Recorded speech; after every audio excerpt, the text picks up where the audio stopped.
आज हम बात करने वाले हैं लूप्स के बारे में। लास्ट लेक्चर में हम लोगों ने कंडीशनल स्टेटमेंट को सम अप किया था और हमने अपना एटीएम मशीन के कोड को बना के देखा था with the help of if condition, जिसमें हमने बात की थी कि हम लोग किस तरह से अपने बैंक अकाउंट को सिलेक्ट करके उसमें अगर कोई कैश हमें डिपॉजिट करना है तो हम किस तरह से उसको डिपॉजिट कर सकते हैं, और हमें अगर कैश को विड्रॉल करना है तो किस तरह से हम कैश को अपने अकाउंट से विड्रॉल कर सकते हैं।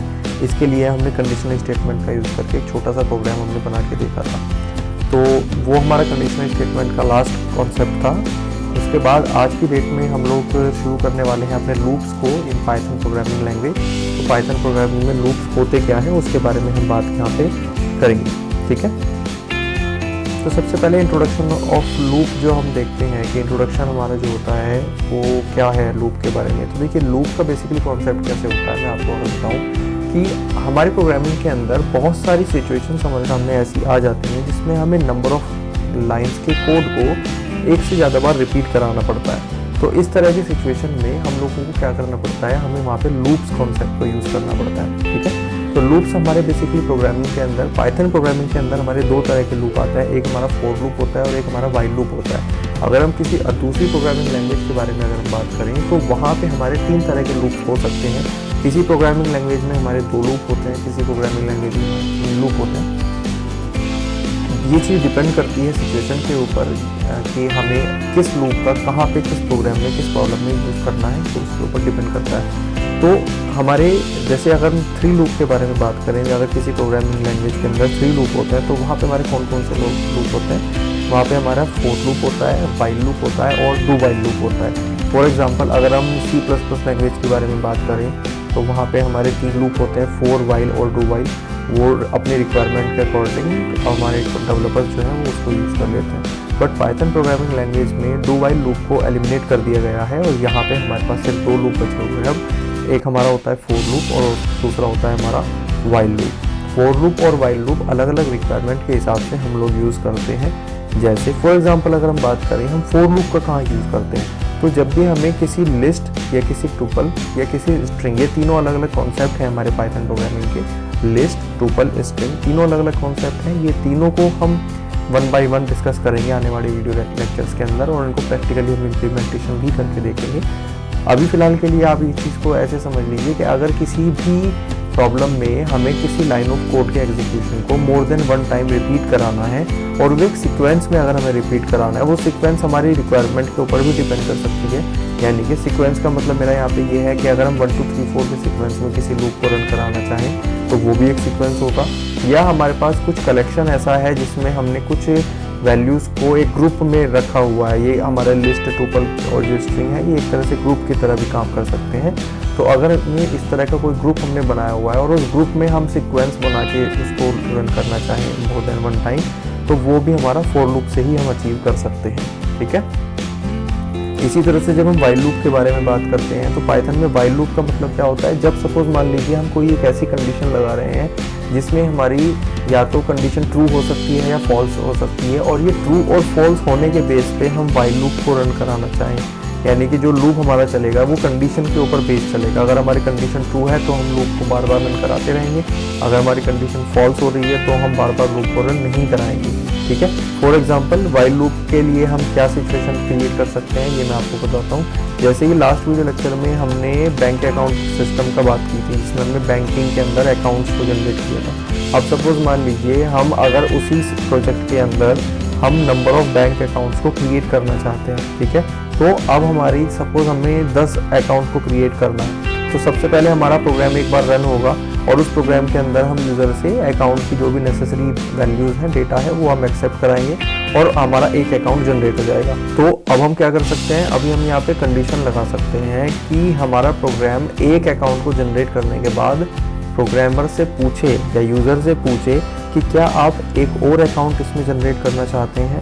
अगर हाँ तो येस, अगर नहीं तो नो, ठीक है। और अगर यूज़र अपनी चॉइस के अकॉर्डिंग यहाँ पे येस एंटर कर देता है तो उस केस में क्या होगा, हमारा एक और अकाउंट यहाँ पे ऐड हो जाएगा, ठीक है। और अगर हम उसको नो कर देंगे तो हमारा प्रोग्राम जो है वो एग्जिट हो जाएगा अपने कंट्रोल से, ठीक है। तो इस तरह की सिचुएशन, यानी कि जितनी बार हम लोग येस करते रहेंगे, जब भी अकाउंट क्रिएट होगा तो प्रोग्राम हमसे पूछेगा कि क्या एक और अकाउंट जनरेट करना है। अगर हम उसको येस करते रहेंगे तो हमारा कोड बार बार रिपीट होता रहेगा। तो इस तरह की सिचुएशन को हम लोग क्या कर सकते हैं, व्हाइल लूप से कंट्रोल कर सकते हैं। ठीक है, अब इसी के अलावा हम अपने पाइथन प्रोग्रामिंग के अंदर एक और कॉन्सेप्ट का इस्तेमाल कर सकते हैं, जो कि होता है हमारा नेस्टेड लूप। नेस्टेड लूप हमारा बेसिकली क्या होता है, अगर हमें किसी लूप के अंदर एक और लूप की रिक्वायरमेंट होती है तो उस कॉन्सेप्ट को हम क्या कहते हैं, उस कॉन्सेप्ट को हम नेस्टेड लूप कहते हैं। नेस्टेड लूप का मतलब क्या होता है, सपोज मान लीजिए अगर हमें आने वाले कॉन्सेप्ट में हम लोग इसको प्रैक्टिकली करके भी देखेंगे, जिसमें हम एरेज के बारे में बात करेंगे। हमें 2D एरे या 3D एरे अगर हम बनाना होता है डेटा के लिए,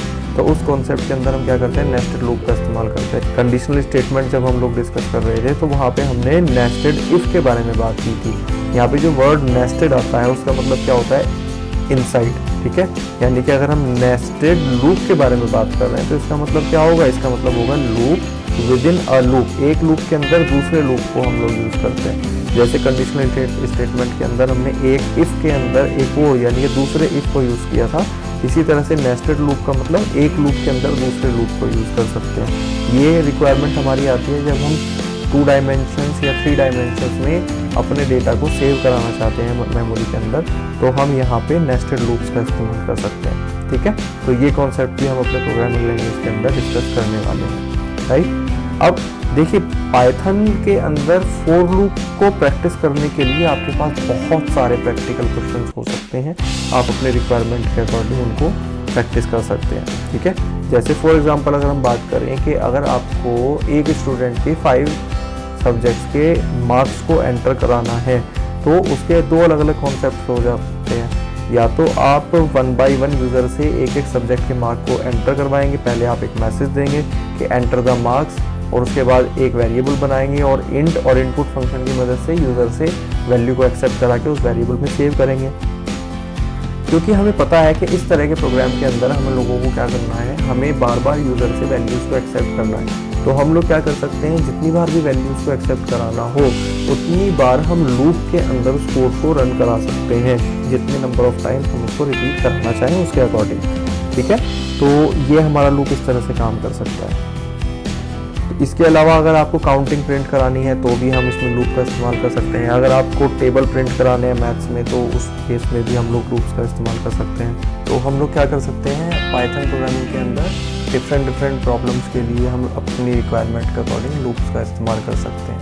ठीक है, तो इसको आप लोग प्रैक्टिस करके जरूर देखेंगे। तो बेस्ट प्रैक्टिस के लिए हम क्या कर सकते हैं, जो भी हमारे मैनिपुलेटेड डेटा है यानी कि डेटा के अंदर जो भी मैनिपुलेशन करनी है तो उसके लिए भी हम लूप्स का इस्तेमाल कर सकते हैं। किसी भी टास्क को ऑटोमेट करने के लिए कि वो ऑटोमेटिकली अपने हिसाब से उसको कंटिन्यूसली हम अपने नंबर ऑफ सीक्वेंस के हिसाब से रन कर सकें, तो वो भी हम काम इसमें कर सकते हैं। ठीक है, तो लूप्स के अंदर आप लोग ये सारी चीज़ें प्रैक्टिस करके देख सकते हैं। तो नेक्स्ट क्लास के अंदर हम लोग डिस्कस करेंगे कि हम लोग लूप को प्रैक्टिकली किस तरह से इम्प्लीमेंटेशन कर सकते देख सकते हैं। इस क्लास के अंदर हमने क्या बात की है, इस क्लास के अंदर हमने ये देखा है कि हम लोग थियोरेटिकली लूप को किस तरह से समझ सकते हैं, वो हमने यहाँ पे बात कर लिया और इसको क्लियर कर दिया। तो नेक्स्ट क्लास से हम लोग क्या करने वाले हैं, नेक्स्ट क्लास से हम लूप्स को प्रैक्टिकली इम्प्लीमेंटेशन करके देखने वाले हैं कि लूप्स को किस तरह से यूज़ किया जाता है। तो नेक्स्ट क्लास को बिल्कुल भी आपको मिस नहीं करना है। थियोरेटिकल पोर्शन आपको एक्सप्लेन करना इसलिए ज़रूरी था बिकॉज कई बार हमारे साथ कंपनियों में जब हम लोग इंटरव्यूज़ के लिए जाते हैं तो वहाँ से हमें रिटन एग्जाम में थ्योरी पूछ ली जाती है। तो इसलिए मैंने आपको यहाँ पर थियोरेटिकल पोर्शन पूरी तरह से क्लियर कर दिया, राइट। नेक्स्ट क्लास में हम लोग इसको प्रैक्टिकली इम्प्लीमेंटेशंस करके देखेंगे और पूरा इंडस्ट्री लेवल पे हम लोग इसको प्रैक्टिकल करके देखेंगे। ठीक है, तो आज के लिए इतना ही रखते हैं। Thank you so much, have a nice day.